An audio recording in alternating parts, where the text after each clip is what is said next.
Hi guys, welcome back to my channel. तो आज हम लोग हमारा नेक्स्ट टॉपिक स्टार्ट करने वाले हैं। तो सबसे पहले डेफिनेशन है कनेक्शन प्रिजर्विंग मैप की। तो सबसे पहले ये देखते हैं। Let m and m dash be two C infinity manifolds with connections d and d dash respectively। तो यहाँ पे हम लोग लेट करके चल रहे हैं कि m और m dash हमारे पास कोई दो मैनिफोल्ड्स गिवन है और इन मैनिफोल्ड्स के ऊपर हम लोगों ने कनेक्शंस अप्लाई कर रखे हैं डी एंड डी डैश। तो अगर हम लोग एक मैप डिफाइन करें from this manifold to this manifold, यानी कि एम से लेकर एम डैश तक, तो इस मैप को कनेक्शन प्रिजर्विंग मैप हम लोग कब कहेंगे? जब कोई वेक्टर फील्ड हमारे पास गिवन है y, उसके ऊपर हम लोगों ने कनेक्शन अप्लाई किया d with respect to vector field x, और इन सब के ऊपर हम लोगों ने एक कोई सी इन्फिनिटी फंक्शन अप्लाई कर दिया एफ स्टार। ओके, तो हमारे पास रिजल्ट कुछ इस तरीके से आएगा, यानी कि स्टार्टिंग फ्रॉम डी रिजल्ट में हमारे पास क्या आ जाए, डी डैश, यानी दूसरे वाला कनेक्शन आ जाए, और एक्स और वाई जो मेरे पास दो वेक्टर फील्ड गिवन थे, इन दोनों के ऊपर ही वो फंक्शन अप्लाई हो जाए। ठीक है, for all x and y being the vector fields which belongs to vector space। इसी तरीके से अब नेक्स्ट डेफिनेशन है जियोडेसिक प्रिजर्विंग मैप की, कि अगर मेरे पास कोई सी इन्फिनिटी मैप गिवन है from manifold m to manifold m dash, तो हम लोग इस मैप को जियोडेसिक प्रिजर्विंग मैप कब कहेंगे?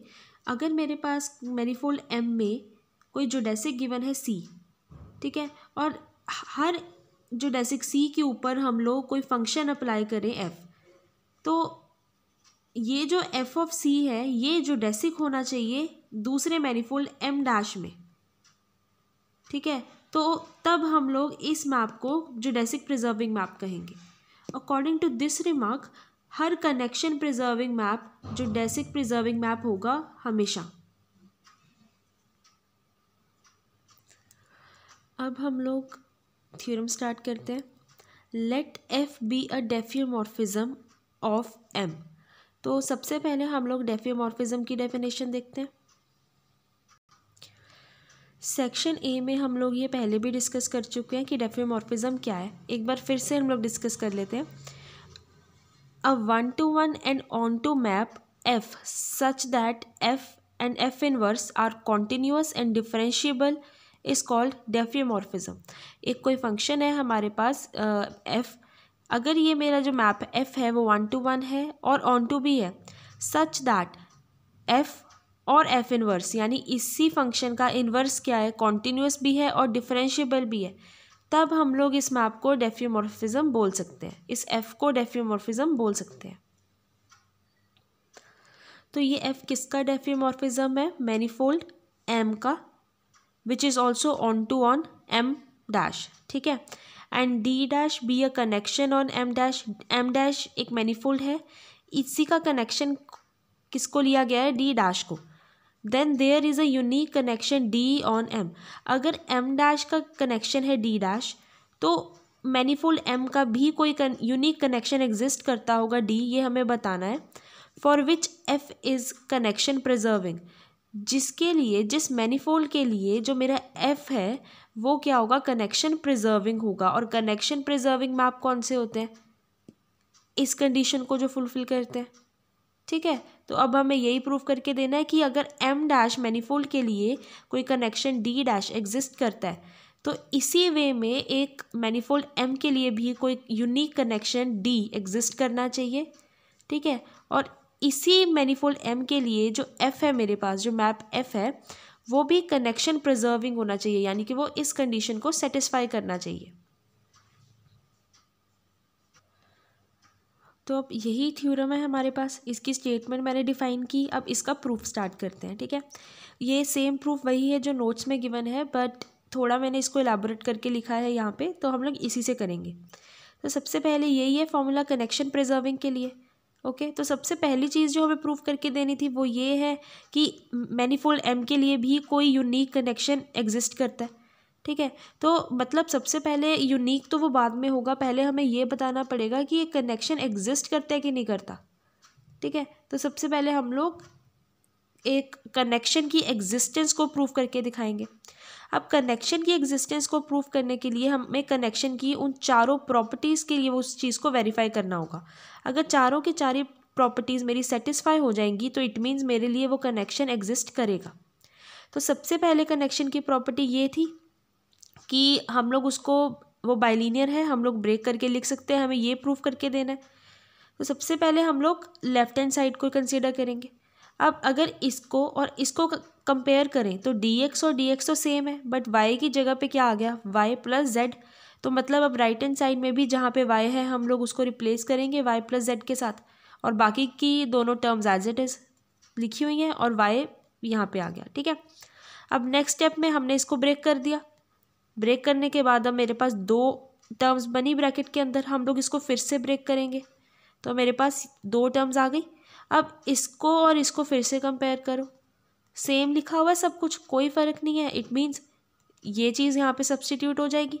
अब इसको और इसको कंपेयर करो, सब कुछ सेम है, बस y की जगह पे z है, तो इट मीन्स यहाँ पे भी y की जगह पे z आ जाएगा और ये वैल्यू सब्स्टिट्यूट हो जाएगी। तो फर्स्ट प्रॉपर्टी तो वेरीफाई होगी कनेक्शंस की।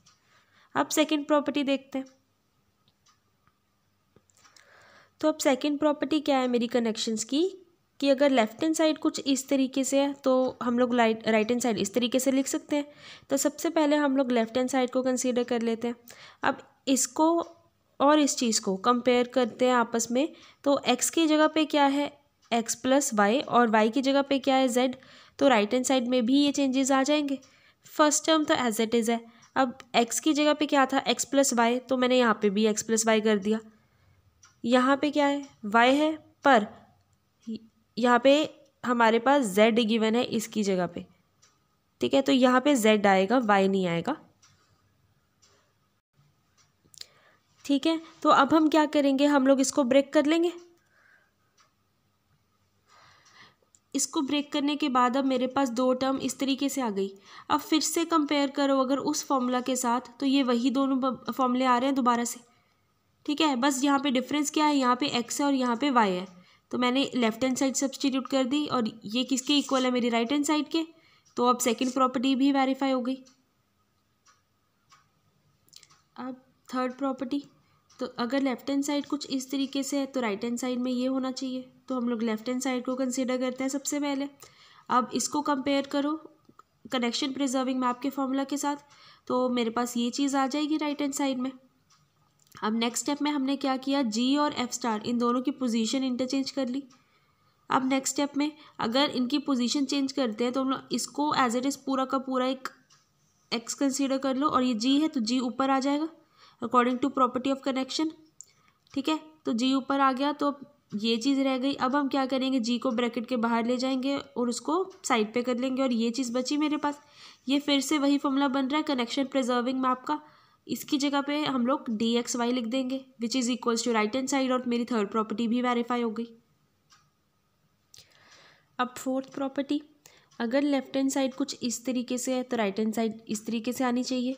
हम लोग लेफ्ट हैंड साइड कंसीडर करेंगे। अब इसको फिर से कंपेयर करो कनेक्शन प्रिजर्विंग मैप के फॉर्मूला के साथ, तो मेरे पास राइट हैंड साइड कुछ इस तरीके से आएगी। डन। अब अगर राइट हैंड साइड इस तरीके से है तो नेक्स्ट स्टेप में हमने क्या किया, एफ स्टार और जी इन दोनों की पोजीशन को आपस में इंटरचेंज कर दिया। डन। अब फिर से इसके ऊपर ये कनेक्शंस वाली प्रॉपर्टी अप्लाई कर दो, तो ये दो हिस्सों में ब्रेक हो जाएगा, और ब्रेक होने के बाद ये कुछ इस तरीके से आ गया। ठीक है, अब ब्रैकेट को ओपन कर लो, तो एफ स्टार इनवर्स ये दोनों टर्म्स के साथ क्या हो जाएगा, मल्टीप्लाई हो जाएगा। डन। और मल्टीप्लाई होने के बाद मेरे पास फर्स्ट टर्म कुछ इस तरीके से आ गई, सेकंड टर्म ये वापस से फॉर्मूला बन गया कनेक्शन प्रिजर्विंग मैप का। ठीक है, तो इसकी जगह पे हम लोग क्या लिख देंगे, डी एक्स वाई। तो अब मेरे पास ये फोर्थ प्रॉपर्टी भी मेरी वेरीफाई हो गई। तो अब इस प्रॉपर्टी के अकॉर्डिंग हमें क्या पता लगता है कि मैनीफोल्ड एम के लिए कोई कनेक्शन डी एग्जिस्ट करता है। अब हमें ये प्रूफ करके देना है कि ये जो कनेक्शन डी एग्जिस्ट करता है ये यूनिक है कि नहीं है।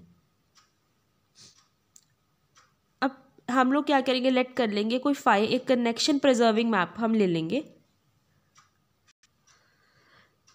मेरे पास कोई कनेक्शन प्रिजर्विंग मैप है D1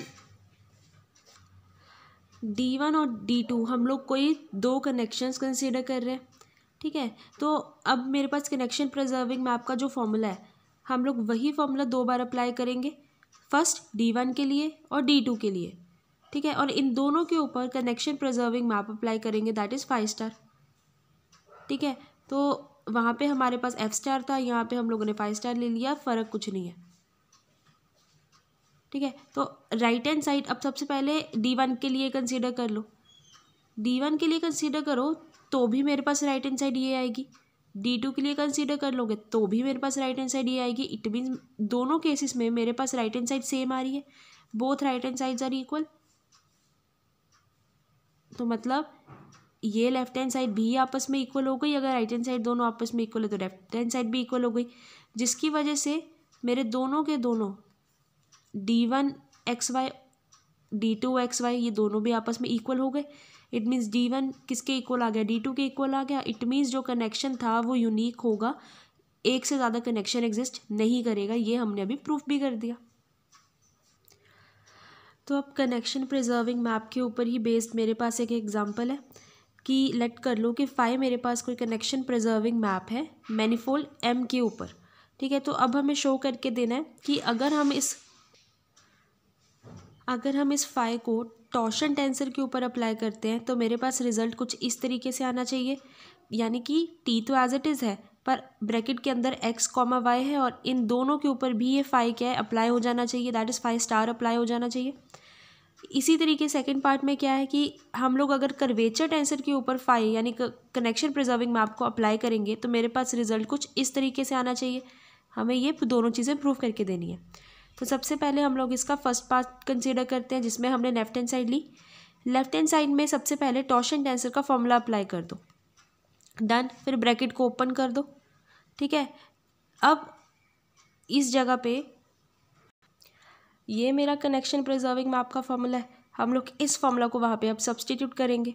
बस फ़र्क कहाँ पे आएगा, F स्टार में। हम लोग यहाँ पे तो हम लोगों ने F के लिए काम किया है, पर अब हम फाई के लिए काम कर रहे हैं तो यहाँ पे F स्टार की जगह पे 5 स्टार आ जाएगा। तो अब वही फॉर्मूला अप्लाई करने के बाद मेरे पास फर्स्ट टर्म यहाँ पे अप्लाई किया, मेरे पास सेकंड टर्म आ गई। अब यहाँ पे कुछ नहीं किया, लाइव ब्रैकेट के अंदर हम लोग इसको ले गए फाई को, तो it will become 5 star, done. तो ये वापस से फॉर्मूला बन गया टॉर्शन टेंसर का ही, तो यहाँ पे वो चीज़ लिख दी मैंने, ठीक है, डन। अब ये चीज़ प्रूफ करनी थी तो फर्स्ट पार्ट तो हो गया, अब सेकंड पार्ट करते हैं। लेफ्ट हैंड साइड ले लो इसकी भी, यहाँ पे सबसे पहले फॉर्मूला अप्लाई करो कर्वेचर टेंसर का, तो मेरे पास ब्रैकेट में ये चीज़ आ जाएगी। अब ब्रैकेट को ओपन कर लो तो मेरे पास 3 टर्म ये बनी, ठीक है। अब इनके ऊपर भी सबसे पहले वो फॉर्मूला अप्लाई करेंगे कनेक्शन प्रिजर्विंग मैप वाला। अब फ़र्क क्या है, हमें फॉर्मूला मालूम है DYZ के लिए, पर यहाँ पे अब DX भी लग रहा है साथ में, तो कुछ भी नहीं होगा, एक extra D-5 star X add हो जाएगा, ठीक है। बाकी का सारा फॉर्मूला एज इट इज़ चलेगा। तो फर्स्ट टर्म आ गई, सेकेंड टर्म आ गई। अब थर्ड टर्म में क्या है हमारे पास, हम लोग क्या करेंगे, फाई को अंदर ले जाएंगे यहाँ पे और ये बन जाएगा 5 स्टार, ठीक है। तो हम लोगों ने इसको अंदर शिफ्ट करके मेरे पास थर्ड टर्म भी आ गई। अब ये वापस से कर्वेचर टेंसर का ही फॉर्मूला बन रहा है, तो इसलिए मैंने यहाँ पे इसको शॉर्ट में लिखने के लिए यहाँ पे कर्वेचर टेंसर का फॉर्मूला डाल दिया। तो अब यही चीज़ प्रूफ करके देनी थी सेकंड पार्ट में, जो हमने वेरीफाई कर दी।